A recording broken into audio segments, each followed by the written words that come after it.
नाज़रीन, इस चैनल से आप स्वीडन में होने वाले अपडेट्स, यहाँ की आम खबरें, इमिग्रेशन में जो तब्दीलियाँ आ रही हैं, जॉब्स के हवाले से और दीगर अहम जो है वो रिपोर्ट्स देखते हैं। आपका शुक्रिया कि आप इनको पसंद करते हैं, सराहते हैं, दूसरों से शेयर करते हैं, जिसकी वजह से ये चैनल जो है वो आपकी आवाज़ बन चुका है। और आज हम एक मरतबा फिर जो है वो स्वीडन की सिटीज़नशिप के हवाले से बात करेंगे, क्योंकि इसमें बहुत सवाल आते हैं, लोग इसमें पूछते हैं।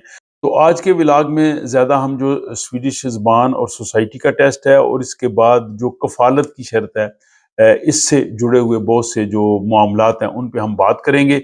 और क्योंकि आपको पता है कि हुकूमत जो 6 जून से कानून लेके आ रही है, उसमें जो बाकी जो तब्दीलियाँ हैं उसमें स्वीडिश ज़बान और स्वीडन के मुआशरे के टेस्ट के हवाले से बात की गई है। लेकिन अभी ना वो टेस्ट मौजूद है, ना वो सिलेबस मौजूद है, और हुकूमत चाह रही है कि उसको जो है वो जल्द अज जल्द जो है वो नाफिज किया जाए। तो लोगों के लिए ज़ाहिर है इसमें सोचने की जो है वो एक सूरत हाल है कि उसके लिए क्या करें। तो सबसे पहले अगर हम स्वीडिश ज़बान की बात करें, तो हुकूमत चाहती है कि जो लोग स्वीडन की शहरियत के लिए अप्लाई करें, उनको जो लिसनिंग है, सुनना और रीडिंग यानी पढ़ना, उसके लिए कम से कम जो है वो B1 लेवल की उनकी स्वीडिश होनी चाहिए। और बोलने की और जो राइटिंग की, लिखने की जो है वो कम से कम A2 लेवल की होनी चाहिए।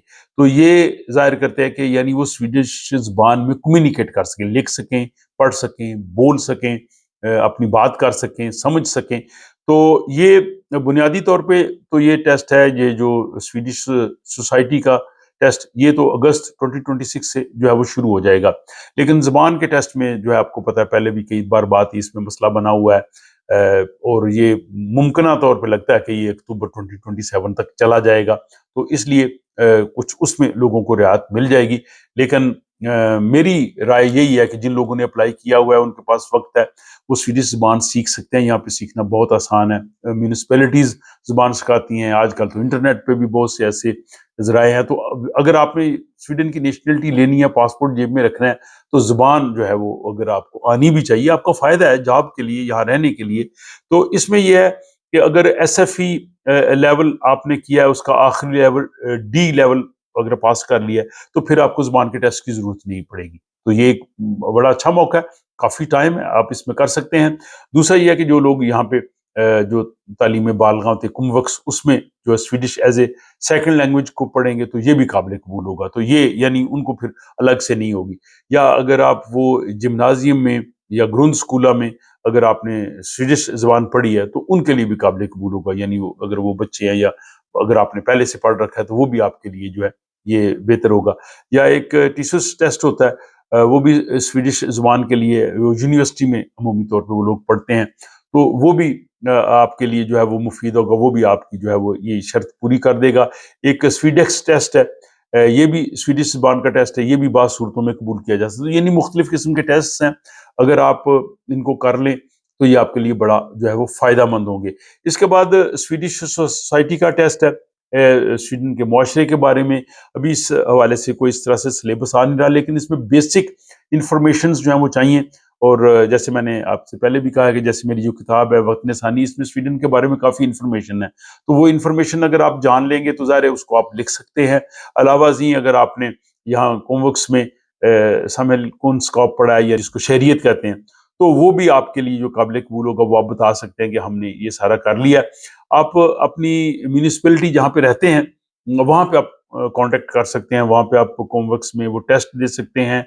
म्यूनिसिपैलिटी वाले 500 स्वीडिश क्राउन फी लेते हैं। अगर आप वो क्वालिफाई कर लें, आपको सर्टिफिकेट मिल जाए, तो वो भी आपके लिए जो है वो उसमें होगा। तो ये सूरत हाल जो है वो लोगों के लिए एक परेशान कुन है, लेकिन इस सूरत हाल के लिए अपने आप को तैयार करें। अभी काफ़ी वक्त है, अभी फरवरी है, और ये अगर नाफिज भी होगा अगस्त तक, तो तब तक मैं नहीं समझता कि इतना मुश्किल है। और वो इसमें कोई आपको उन्होंने कोई बहुत ही मुश्किल किस्म के सवाल नहीं, आम अमूमी किस्म के सवाल होंगे शहरियत के हवाले से। स्वीडन की मतलब पार्लियामेंट जो है वो किस तरह से काम करती है, सियासी जमातें कौन कौन सी हैं, बड़ी म्यूनिसिपैलिटीज कितनी हैं, मुल्क का निज़ाम कैसे चलता है, इस तरह के आम सवाल हो सकते हैं। स्वीडन का रकबा कितना है, पॉपुलेशन कितनी है, या बाकी जो हेल्थ सिस्टम के हवाले से, यानी मोटे मोटे सवाल मेरा ख्याल होंगे। मैं अंदाज़ा कर सकता हूँ, मैंने सिलेबस देखा नहीं है। तो लैंग्वेज का जैसे कहा कि अगर आप एस एफ ڈی لیول کی کر لی ہے تو وہ بھی آپ کے لیے مسئلہ جو ہے وہ پورا ہو جائے گا. تو یہ قانون تو بننے ہیں، ان کو ہم تبدیل نہیں کر سکتے، لیکن ہم اپنے آپ کو تیار کر سکتے ہیں ان کے لیے.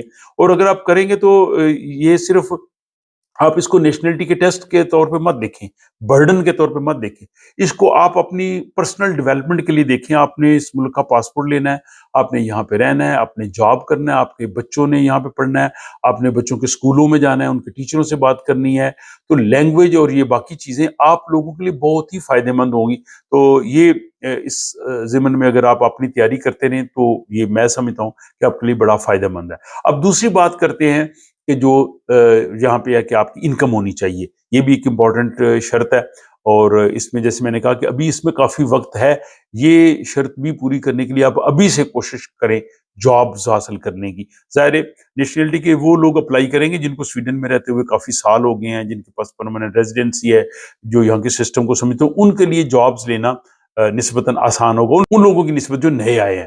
تو شہریت کے حوالے سے اب ہم جو دوسرا موضوع تھا کہ آپ کے پاس جاب ہونا چاہیے، آپ یہ ثابت کریں کہ آپ کی اپنی انکم ہے، اس پہ بات کرتے ہیں. یعنی اب یہ پاسبل نہیں ہوگا کہ جیسے ہاؤس وائف تھی یا اسٹے ایٹ ہوم پارٹنر جو کوئی کام نہیں کر رہا وہ نیشنلٹی لے لے، وہ اس کے لیے جو ہے وہ اب مشکل ہو جائے گا. اور دوسرا یہ ہے کہ نئے قانون میں صرف سویڈن میں ساتھ رہنا کافی نہیں ہے، بلکہ شادی یعنی آپ کا جو تعلق ہے وہ کم سے کم 5 سال پرانا ہو، اور سویڈش پارٹنر ہے اس کے پاس بھی کم سے کم 5 سال پرانی شہریت ہونی چاہیے. تو یہ کافی سخت جو ہے وہ شرائط ہیں.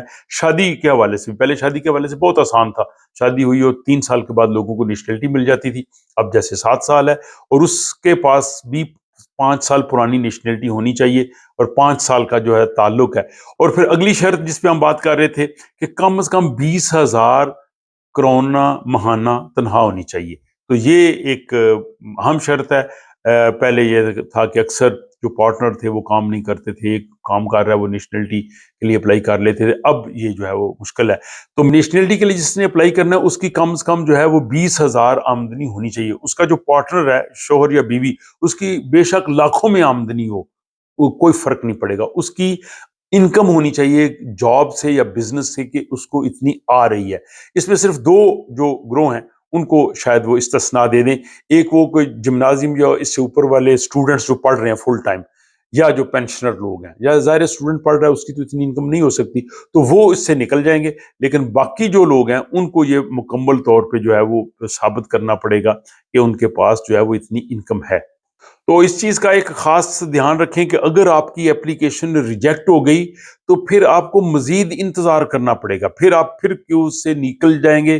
اس لیے ان لوگوں کے لیے بہت بڑا دھچکا ہوگا. تو یہ ولاگز بنانے کا مطلب یہ ہے کہ ابھی قانون کے آنے میں وقت ہے، آپ ابھی سے ان سب چیزوں کی تیاری کر لیں. لینگویج ٹیسٹ کی تیاری کر لیں، جو سویڈن کی سوسائٹی کے حوالے سے جو ہے وہ معلومات لینی شروع کر لیں، اور اس کے ساتھ جاب کے حوالے سے جو ہے وہ تیاری کر لیں. اگر آپ یہ نہیں کریں گے اپلیکیشن ریجیکٹ ہوگی تو بڑا مسئلہ ہوئے گا. اس کے بعد آپ کو پتہ ہے کہ یہاں پہ جو خفیہ ایجنسی ہے سیپو، اس کو بھی کہا گیا ہے کہ وہ جناب سیکیورٹی چیک کرے، اور انہوں نے اس چیز کی جو ہے وہ سپورٹ کیا ہے، اور اسی وجہ سے جو ہے وہ کیوں بھی لمبی ہو گئی ہے، اس میں جو ہے وہ ٹائم جو ہے وہ کافی لگ رہا ہے. تو یہ جناب صورتحال میں سمجھتا ہوں کئی خاندانوں کے لیے مسائل بھی ہیں. کئی لوگ جو ہیں وہ شاید اس انتظار میں ہیں کہ وہ نیشنل لے کے اپنے مستقبل کا کوئی اور بنا سکیں، لیکن یہ اب سارا سلسلہ جو ہے وہ آپ کے سامنے ہے. تو اب ہم مختصر کہہ سکتے ہیں کہ جو لوگ شادی کی بنیاد پہ سویڈش نیشنلٹی کے لیے اپلائی کرتے تھے، اب صرف شادی کرنا کافی نہیں ہے، یعنی شادی کر کے مستقل آپ کا ریلیشن ہے یہ بھی کافی نہیں ہے، بلکہ جو ہے وہ آپ کو یہ باقی شرائط جو ہے اس کے لیے بھی جو ہے وہ پوری کرنی ہے. اور اگر آپ یہ شرائط پوری کریں گے تو تب جا کے آپ جو ہے وہ سرخ پاسپورٹ حاصل کر سکیں گے، جو بہت سے لوگ ظاہر چاہتے ہیں، ان کا خواب ہے. لیکن اس خواب تک پہنچنے کے لیے آپ کو یہ تمام حقیقت جو ہے سامنے رکھنا ہوگی. اس میں جو مزید اپڈیٹس آتے رہیں گے میں آپ کی خدمت میں پیش کرتا رہوں گا. اس ولاگ کے حوالے سے آپ اپنی رائے کا اظہار ضرور کیجیے. اپنا خیال رکھیے گا. ملاقات ہوتی ہے اگلے ولاگ.